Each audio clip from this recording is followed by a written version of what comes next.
Let's take a closer look at an individual named Moses.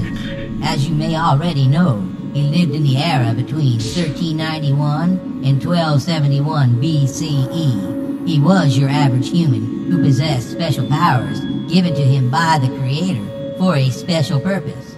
He did things such as turning his staff into snakes, turning water into blood, parting the Red Sea, and so on. Many people living back then considered him a sorcerer, when in reality his powers were otherworldly, extraterrestrial, and assigned to him for a task given to him. Moses' powers were given to him as he was given a job to do, and that job was to free the Israelites from bondage and slavery.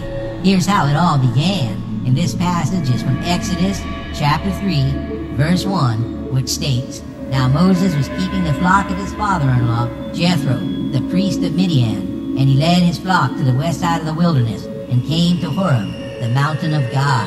As you can see by this passage, Moses started out as an ordinary man, a shepherd like many other men of his time. He was conducting his duties just like any other man would while at work when something out of the ordinary happened to him. He didn't ask for it to happen, no, but it just did, like other people who've experienced otherworldly beings of your time. Now I'd like to continue with Exodus chapter 3, verses 2 through 4, which states, "And the angel of the Lord appeared to him in a flame of fire out of the midst of a bush. He looked, and behold, the bush was burning, yet it was not consumed. And Moses said, I will turn aside to see this great sight, why the bush is not burned. When the Lord saw that he had turned aside to see, God called to him out of the bush, Moses, Moses, and he said, Here I am." Let's take a closer look at verse 2, and I'd like to point out that Moses is witnessing what appears to be a flame of fire out of the midst of a bush. He was comparing his vision to the only thing he knew to compare it to, a fire in a bush. We must remember that back in his time, he had nothing else to compare it to, as fire was the only thing that existed. He wouldn't know how to describe a bright orb of light the way we can today, as nobody ever saw one before. Remember, further on in the verse 2, it states, "The bush was burning, yet it was not consumed." This is typical of orbs in trees or forests, like many abductees of nowadays witness. These orbs are balls of light and energy that resemble fire, but don't burn anything around them. Sometimes they leave discolorations and elevated levels of radiation, and Moses' hair turning white afterwards would be conducive of radiation exposure. Moses did the only thing he knew how. He treated this light being as God, and in essence, these otherworldly beings are of the Creator. Let's look at Exodus chapter 3, verses 5 through 6. "Then he said, Do not come near. Take your sandals off your feet, for the place on which you are standing is holy ground. And he said, I am the God of your father, the God of Abraham, the God of Isaac, and the God of Jacob. And Moses hid his face, for he was afraid to look at God."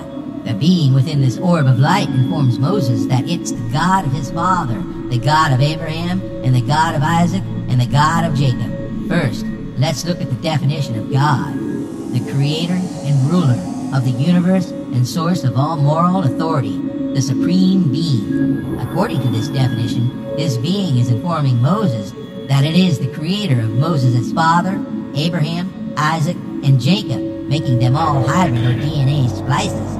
Abraham, Isaac, and Jacob are basically the primary fathers of all humanity, making you all humans extraterrestrial or otherworldly. Let's take God and cast him into a realistic light and realize that he's appearing to Moses out of an orb of light on top of a mountain, which is typical of your modern-day alien extraterrestrial abduction experiences. Your creator is actually another worldly being who has made you out of us. We are you, and you are us. However, we've evolved to a much higher level than you. Your existence isn't anything magical or confusing as those churches of your world want you to believe.